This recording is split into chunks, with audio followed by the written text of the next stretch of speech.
Hi everyone, I'm Ann William. I run a successful event planning business here in Chicago. But today, I want to tell you how my toxic Aunt Nicole finally got what she deserved. Growing up, it was just me and my mom, Gloria. She worked 3 grueling jobs to put me through college. I'll never forget the nights I'd find her asleep at the kitchen table after a late shift.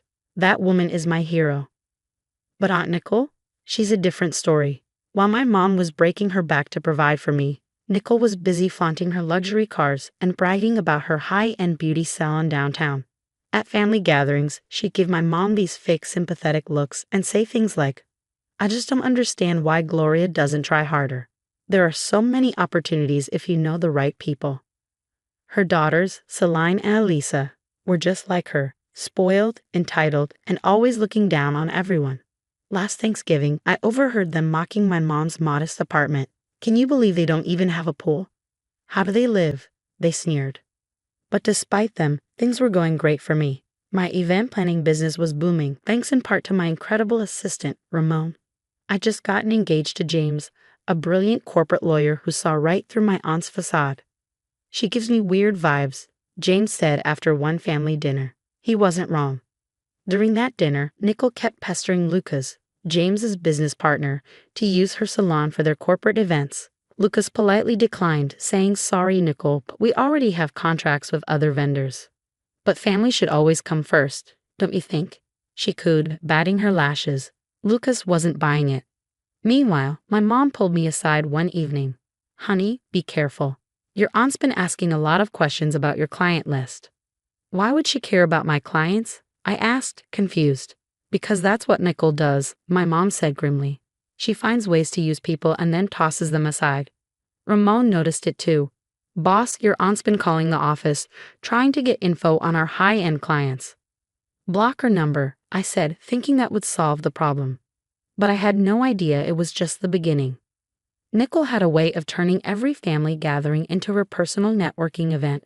She cornered my friends, clients, anyone she thought could benefit her. "You must let me do your hair for the wedding," she insisted to my bridesmaids. Family discount, of course. Looking back, I should have seen the signs. She was collecting information, making connections, and setting traps. But I was too busy planning my dream wedding with James and enjoying my business's success. That's exactly what she was counting on, me being too distracted to notice. The wedding ceremony was magical. James and I exchanged vows under a flawless blue sky, surrounded by roses and twinkling lights.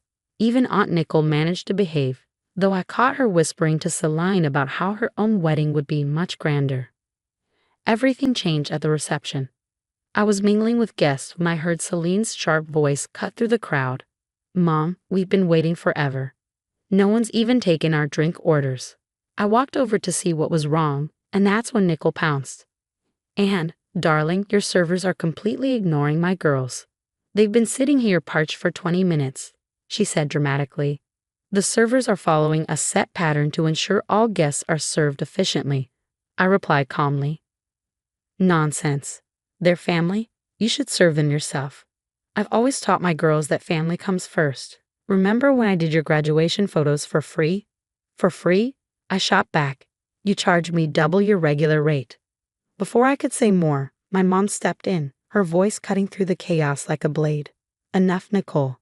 I've watched you exploit this family for years. You charge Anne premium rates for those photos while bragging about your family discount. You convinced cousin Sarah to do free accounting for your salon and then blamed her when the IRS came knocking. You've been using people and discarding them for decades. How dare you accuse me of anything?" "I've always been generous with this family," Nicole hissed, her voice dripping with indignation. "Generous?" My mom shot back, her voice steady and sharp. "You tried to trick Ramon into giving you Anne's client list last week. You even called pretending to be a potential investor." The entire reception hall fell silent. All eyes were on us. I noticed James tense beside me, his lawyer instincts kicking in as he watched Nicole subtly angle her phone, likely recording the confrontation. "You're just jealous," Nicole spat, her composure cracking. "Jealous because I've made something of myself while you worked like a common servant." "I worked to give my daughter a future," my mom countered fiercely. "What have you done? Taught your girls to be entitled brats?" Celine burst into theatrical sobs while Elisa whipped out her phone, recording every word. Some guests exchanged uncomfortable glances, but others were riveted, clearly entertained by the drama. Later, Lucas pulled me aside, his expression grave. "Anne, you need to hear this." He explained how he'd overheard Nicole and her daughters plotting near the bathrooms. "We'll edit the video to make Gloria look unhinged," Nicole whispered. "Then we'll post about how Anne treats family at her own wedding. That'll teach her to disrespect us. Her fancy clients won't want an event planner who can't even manage her own wedding." "Mom, can we mention how she ignored us all night?" Elisa chimed in eagerly. "Perfect, sweetie. By the time we're done, her precious business won't recover." I felt my stomach churn, but I forced myself to stay calm. My wedding day had turned into a battleground I hadn't even known I was fighting. 3 days into my honeymoon, the storm hit. Nicole posted a heavily edited video of the reception, twisting the story to paint herself and her daughters as victims of my mom and me. "We even found roaches in the wedding cake," she sobbed in her post. "My poor girls were traumatized. I can't believe my own niece would serve such disgusting food at her wedding." The comments exploded. My phone buzzed relentlessly with notifications. "Just got a call from the Hendersons," Ramon said, his voice tight. "They're reconsidering their daughter's Sweet 16 booking after seeing the video." Mrs. Patterson, another major client, also called. "She's worried about the country club charity gala next month," Ramon added grimly. James was furious. "Look at these posts from your cousins," he said, scrolling through his phone. "They're telling everyone at Brighton Prep that you serve expired food at corporate events." My inbox was filled with cancellations. I felt like my world was crumbling. Then my mom called, her voice trembling with emotion. "Anne, I just found out why I didn't get that job at Morrison Corp last year." Nicole told her salon client Susan, the HR director, that I had a drinking problem. The hits kept coming. Lucas stormed into our office, waving his phone. "You won't believe this." I looked into Nicole's salon finances and something's seriously off. She's been filing fraudulent insurance claims for non-existent flood damage. There's a clear pattern. Every 6 months, another accident. Ramon chimed in with his own discovery. "Boss, remember how Crystal Events was tanked by bad reviews last year? I traced the IP addresses of those reviews. They lead back to Celine and Elisa's phones. Your aunt's been systematically sabotaging other event planners." James spread out documents on the dining table. "It's bigger than that. Nicole's been blackballing your mom for years. She uses her network of salon clients to spread rumors and ruin opportunities. It's how she kept Gloria from landing management positions." The puzzle pieces finally clicked into place. Nicole had spent years using manipulation and deceit to maintain her facade of success. But in trying to destroy me, she had overplayed her hand. Lucas filed an anonymous tip with the insurance investigators. Within weeks, 2 men in suits were poring over Nicole's salon records. "Have you seen this, Mrs. William?" one asked, holding up a document. Extensive water damage claims but no repair records. Multiple claims with the same pattern. Ramon worked tirelessly, showing unedited wedding footage to my elite clients. "See the timestamp jumps? They spliced the video to remove context." Classic manipulation. The investigation into Nicole's salon spread like wildfire. Former employees came forward. "She made us lie about flood damage," one revealed. "Said we'd lose our jobs if we didn't back her up." Brighton Prep's administration discovered Celine and Elisa's cyberbullying activities. The principal was livid. "They used school computers to post fake reviews. This is grounds for immediate suspension." My cousins lost their positions on the student council and cheerleading squad. Their carefully crafted social status crumbled overnight. But Celine and Elisa's feeble excuses didn't hold up for long. "But Mom said it was okay. We were protecting the family business," Celine whined when confronted about their actions. The real breakthrough came when Nicole's former victims started finding their voices. Salon competitors, ex-employees, and even family members began to share their stories. She blacklisted my catering business because I wouldn't give her free services. She spread rumors that got me fired after I opened a competing salon. She guilted me into offering free accounting, then blamed me when the IRS got involved. As their stories spread, the house of cards Nicole had built began to collapse. Meanwhile, my mom finally got the break she deserved. Morrison Corp's CEO personally reached out to apologize. "We've learned about Miss Nicole's interference. Your qualifications speak for themselves, Gloria, he said, offering her a senior position. Nicole's salon was shut down pending investigation, and the insurance company demanded every cent of the fraudulent claims back. Please, Anne, you have to help me. I'm your aunt.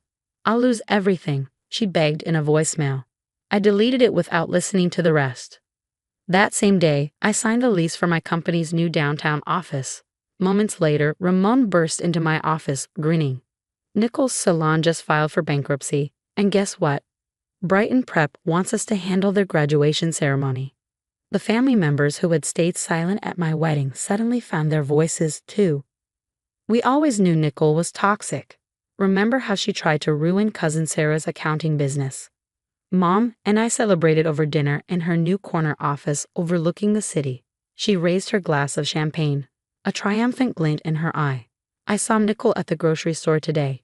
She looked terrible. Asked me to convince you to help with her legal fees. What did you say? I asked, already smiling. I told her Kate's a better teacher than any of us could ever be. We clinked glasses, celebrating not just our success, but the poetic justice of watching karma unfold. Sometimes the best revenge isn't confrontation. It's stepping back and letting toxic people drown in the consequences of their own actions. Looking at my mom, both of us thriving while Nicole faced potential jail time, I realized something profound. Success is the best revenge. This story was an experiment about toxic family relationships and justice. Now, here's where it gets personal. When you discover that someone you trusted, especially family, has been deliberately working against you, does the length of time they spent hurting you determine whether they deserve forgiveness? My aunt spent years sabotaging both my mother's and my careers while pretending to love us. Yet when her schemes unraveled, she expected instant forgiveness. Some have called me cruel for not accepting her apology after she lost everything. But can a simple sorry erase years of calculated harm? Should we forgive toxic family members just because society expects us to? At what point do we prioritize our own mental health and boundaries over family obligations? If you discovered a close family member secretly working to destroy what you've built, how would you handle it? Would you expose them immediately or quietly gather evidence like I did? And most importantly, if their apology only comes after they face consequences, not while they're actively hurting you, is that apology even genuine? I'd love to hear your thoughts. Share your experiences in the comments below. Your story might help someone else in a similar situation. If this resonated with you, hit like and subscribe for more real stories about overcoming toxic relationships and finding justice. Sometimes, the best revenge is watching fate do its work.